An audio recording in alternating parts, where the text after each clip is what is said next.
এই আয়াতে কারিমার দ্বারা আমরা বুঝতে পারলাম যে আল্লাহ তাআলা কিয়ামত সংঘটিত হবে।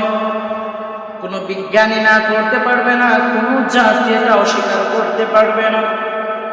সম্মানিত হাজিরিন, শুধু তা ওই কিয়ামতের দৃশ্য আপনার আমার জন্য কত ভয়ঙ্কর দৃশ্য।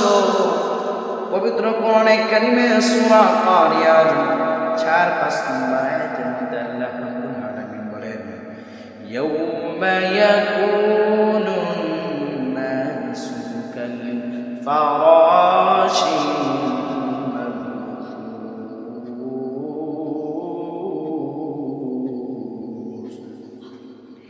ওয়া তাকুনুল জিবালু কাল ইহনিল মানফুস।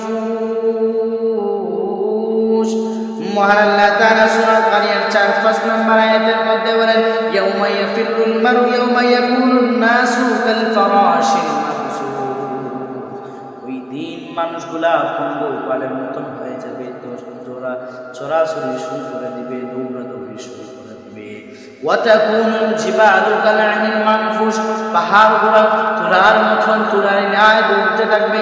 বালুর সাদের মতন তুলা যেভাবে তুলা যেভাবে ধুনাই করলে তুলাটা উড়াউড়ি শুরু করে দেবে, ওইভাবে পাহাড়গুলো বিশাল বিশাল অট্টালিকা পাহাড়গুলা ওই দিন তুলার ন্যায় বাসতে থাকবে, ভ্রমণ করতে থাকবে।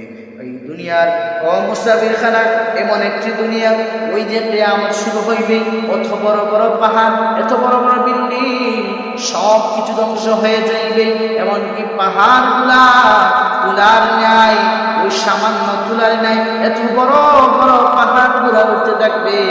এবার বুঝেন কত ভয়ঙ্কর আযাবের সম্মুখীন হতে হবে ওই কিয়ামতের ময়দানে।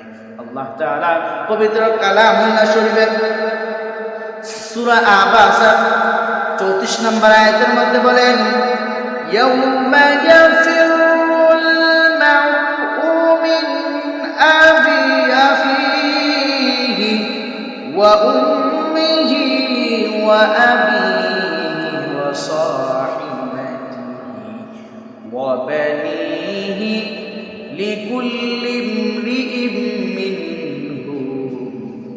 আল্লাহ তাআলা পবিত্র কোরআনে কারীমের মধ্যে বলেন, ইয়াউমা ইয়াফিরুল মারউ মিন আখিহি, ওই মানুষগুলা ওই দিন মানুষগুলা দৌড়াদৌড়ি করবে, নিজ মানুষগুলা বাবার চাইতে, আখিহি ভাইয়ের চাইতে, ওয়া উম্মিহি ওয়া আবিহি ওয়া সাহিবাতিহি ওয়া বানিহি, ভাই বন্ধু আত্মীয় সবার চাইতে মানুষগুলা দৌড়ায় দৌড়ায় পালাইতে থাকবে।